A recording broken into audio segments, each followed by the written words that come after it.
Welcome to सुधार agree point.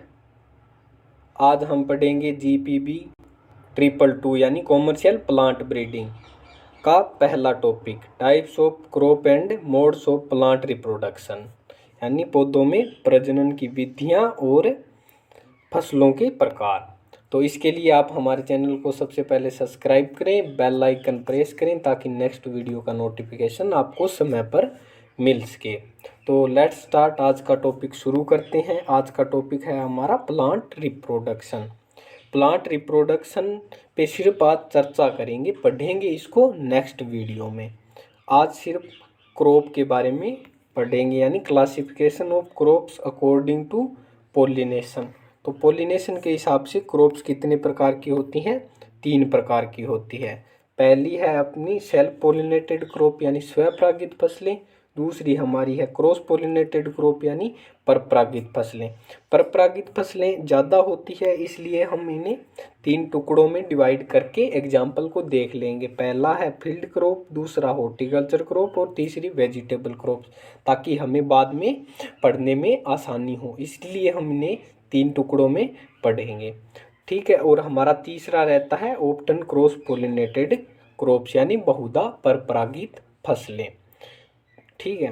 तो आज का ये टॉपिक हम आज पढ़ेंगे इस वीडियो में, लेकिन इसके अलैंगिक जनन के भी सभी पार्ट्स देख लेते हैं कौन कौन से होते हैं। इन पे हम सिर्फ हेडिंग देखेंगे आज।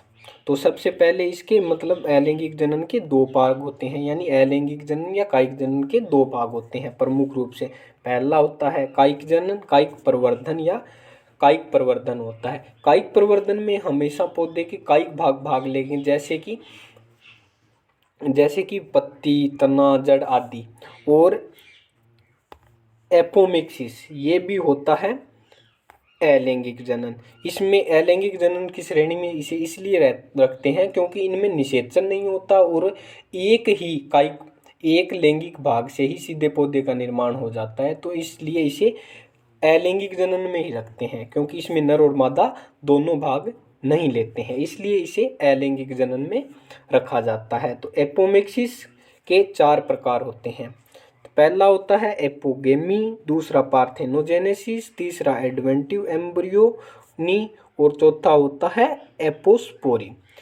यानी इनमें अगर किस भाग से पौधे के किस भाग से यानी पुष्प के किस भाग से नए पौधे का जन्म हो रहा है, उस हिसाब से इन्हें 4 भागों में डिवाइड करते हैं। पहला है एपोगेमी, दूसरा पार्थेनोजेनेसिस, तीसरा एडवेंटिव एम्ब्रियो और चौथा है एपोस्पोरी। इनका हम विवरण पढ़ेंगे कल की नेक्स्ट वीडियो में। तो अब एपोमिक्सिस के अलावा इसके कायिक प्रवर्धन के भी भाग देख लेते हैं। तो कायिक प्रवर्धन का पहला भाग है नेचुरल वेजिटेटिव रिप्रोडक्शन यानी प्राकृतिक कायिक प्रवर्धन, प्राकृतिक कायिक प्रवर्धन। और दूसरा होता है इसका आर्टिफिशियल वेजिटेटिव रिप्रोडक्शन यानी कृत्रिम कायिक प्रवर्धन। कृत्रिम कायिक प्रवर्धन में मुख्यतः पौधे के 2 भागों से करते हैं, एक तो करते हैं स्टेम से और दूसरा करते हैं रूट से। इसमें आप कटिंग, बडिंग और ग्राफ्टिंग तीनों का प्रयोग कर सकते हैं। लेकिन आर्टिफिशियल रिप्रोडक्शन भी 2 तरीके से होता है, एक तो होता है इन फील्ड बाय फार्मर, एक होता है इन लैब बाय साइंटिस्ट। तो दोनों में डिफरेंस यही रहता है कि अगर लैब में कर रहे हैं तो आर्टिफिशियल होगा लैब का, और फील्ड में करें हैं तो आर्टिफिशियल होगा फील्ड का। तो हम सिर्फ फील्ड वाले की ही चर्चा करेंगे। तो उसमें आपका आ जाएगा ग्राफ्टिंग, लेयरिंग और बडिंग। ठीक है। और अब चर्चा कर लेते हैं नेचुरल वेजिटेटिव रिप्रोडक्शन की। ये 3 प्रकार से होता है। फर्स्ट होगा बाय रूट्स यानी जड़ों द्वारा सीधे ही नए पौधे का निर्माण हो जाएगा। बाय स्टेम्स रहेगा यानी तने द्वारा नए पौधे का निर्माण होगा। तनों द्वारा नए पौधे का निर्माण 2 तरीके से होता है। अगर भूमि के अंदर हो रहा है तो भूमिगत तनों द्वारा नए पौधे का निर्माण होगा, तो उसे कहेंगे अंडरग्राउंड स्टेम द्वारा। और भूमि से बाहर तनों से नए पौधे का निर्माण होता है, उसे कहते हैं सब एरियल स्टेम द्वारा नए पौधे का। तीसरा होता है लीव्स द्वारा यानी पत्तियों द्वारा नए पौधे का निर्माण होता है, तो उसे कहते हैं यानी वेजिटेटिव रिप्रोडक्शन बाय लीव्स यानी पत्तियों द्वारा कायिक प्रवर्धन। और चौथा रहता है बुलबिल्स यानी बुलबिल्स का मतलब होता है पर परपत्र कलिकाएं, यानी परपत्र कलिकाओं में ये रहता है कि पौधे के किसी भाग में जड़ें निकलकर और पौधा अलग होते ही वो नए पौधे का निर्माण कर लेते हैं। जैसे अनानास, अनानास के अगर हम क्राउन को तोड़कर सीधे ही लगा देंगे तो उससे नए पौधे का निर्माण हो जाएगा। यानी पौधे के किसी भी भाग से, मतलब पूरा भाग ही क्या है, कहीं से भी आप, जैसे उसका क्राउन है तो उससे आप जैसे ही इन अनुकूल वातावरण दोगे तो वो अपने अंदर से जड़ें निकालनी शुरू कर देगा और एक नए पौधे का निर्माण कर देगा। यानी इसमें पौधे का भाग लेंगे अपने एक पार्ट, तो उससे क्या है, नए पौधे का निर्माण हो जाएगा। तो उसे बोलते हैं बुलबिल्स या कंदों द्वार, परपत्र कलिका बोलते हैं इसे। जैसे ही ब्रायोफिलम या किसी में भी आप मान सकते हो, जैसे नई कलिका को आप तोड़कर उसे लगा दोगे तो उसमें जड़ें अपने आप निकल जाएगी, उसमें पहले से जड़ों का होने की कोई आवश्यकता नहीं है, तो उसे बोलते हैं बुलबिल्स। ठीक है, तो आज हमारा टॉपिक है क्लासिफिकेशन ऑफ क्रॉप्स, तो इस पे आज चर्चा करेंगे और जनन पे कल के वीडियो में डिस्कस करेंगे। तो शुरू करते हैं। पहले होता है classification of crops according to pollination, परागणों के अनुसार फसलों का वर्गीकरण किस प्रकार कर सकते हैं। तो इसमें पहला अपना हो जाएगा स्वपरागित फसलें, यानी सेल्फ पॉलिनेटेड क्रॉप। इन फसलों में क्या रहता है कि इनमें पर स्वपरागण है ना, वो 95% से क्या होगा, अधिक होगा, और पर परागण क्या है, वो 5% से कम होगा, लेस देन 5%। तो ऐसी फसलों को क्या कहेंगे, सेल्फ पॉलिनेटेड क्रॉप्स। तो इसमें मुख्यतः कौन सी फसल आती है, जौ, रागी, गेहूं, चना, तिल, मूंगफली और सभी दलहनी फसलें और तंबाकू, ये क्या है, सारी स्वपरागित फसलें हैं। नेक्स्ट अपनी रहेगी परपरागित फसलें या cross pollinated crops. Cross pollinated crops की खास बात यह है कि इनमें परपरागण तो 95% से अधिक होगा और स्वपरागण है वो बहुत कम, यानी 5% से कम होगा, यानी लेस देन 5% होगा। तो इन फसलों को क्या कहेंगे, क्रॉस पॉलिनेटेड क्रॉप्स। तो अब इन्हें हम तीनों अलग अलग रूप से देख लेते हैं। जैसे फील्ड क्रॉप्स में कौन कौन सी आएगी, फील्ड क्रॉप में क्रॉस पॉलिनेटेड क्रॉप होती है गवार, मक्का, राई, अरंडी, सरसों, गन्ना, बाजरा और सूरजमुखी, ये सभी क्या है, क्रॉस पॉलिनेटेड क्रॉप्स है। हॉर्टिकल्चर क्रॉप्स में देखें तो बादाम, केला, सेब, चेरी, अखरोट, खजूर, अंगूर, अंजीर, पपीता, आम आदि सभी फसलें क्या है, क्रॉस पॉलिनेटेड क्रॉप्स हैं। इसके बाद अगर वेजिटेबल में बात करें तो गाजर, प्याज और कुसुमांडकुल या कुकुरबिटेसी, दोनों एक ही बात है कि सभी सब्जियों को क्या करते हैं, इसमें काउंट करते हैं। तो नेक्स्ट अपना रहेगा often cross pollinated crops. Often cross pollinated crops में प्राय पर परागित फसलें बोलते हैं। तो इन्हें ही बहुधा पर परागित फसलें भी कहते हैं।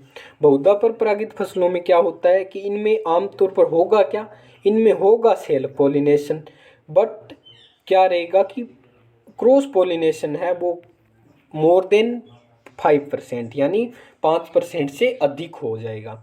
तो इन फसलों में क्या, जिन फसलों में पर परागण 5% से अधिक हो जाता है, यानी होती 100 परागित फसलें ही हैं लेकिन इनमें पर परागण क्या है, 5% से अधिक हो जाता है, तो इन फसलों को क्या कहते हैं, बहुधा पर परागित फसलें कहते हैं। इनके एग्जाम्पल है जैसे मिर्च, बैंगन, भिंडी, कपास, ज्वार आदि। ठीक है, तो ये अपना क्लासिफिकेशन हो गया यहाँ पे कंप्लीट, यहाँ पे अपना क्लासिफिकेशन हो गया कंप्लीट। और आज हम साथ में इसके साथ में पौधों में जनन का भी देख लेते हैं, रिप्रोडक्शन का, यानी सेक्सुअल या लैंगिक रिप्रोडक्शन साथ में कंप्लीट कर लेंगे। बचा हुआ अलैंगिक प्रजनन है या एसेक्सुअल रिप्रोडक्शन है, वो कल की नई वीडियो में अपलोड करेंगे। तो इसमें सबसे पहले पौधों में लैंगिक प्रजनन, यानी लैंगिक प्रजनन कहते किसे हैं।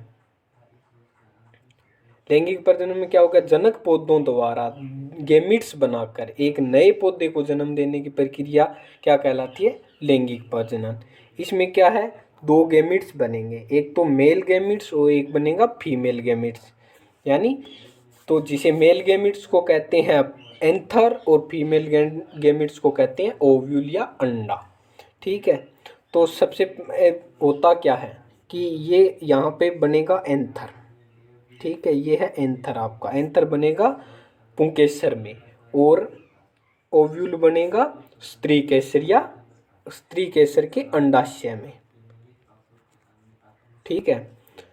तो होता क्या है कि यहाँ से इसी पौधे में जैसे एंथर बना, एंथर जाएगा यहाँ पे वर्तिकाग्र पर, और वर्तिकाग्र से सीधा अंडाशय में, और अंडाशय में दोनों मिलकर यहाँ पे होगा फ्यूजन या निषेचन, निषेचन के बाद यहाँ से एक सीड का जर्मिनेशन होगा, और सीड को जैसे ही ग्रो करवाएंगे तो नए प्लांट का निर्माण हो जाएगा। इसे क्या कहते हैं? Sexual reproduction. इसमें हमेशा दो पार्ट्स होते हैं, इसमें दो भाग लेंगे, मतलब दोनों पार्ट्स भाग लेंगे, एक मेल पार्ट और एक फीमेल पार्ट। अगर दोनों में से एक भी एब्सेंट होगा तो निषेचन नहीं होगा और नए पौधे का निर्माण नहीं होगा। ये आपका होता है लैंगिक जनन।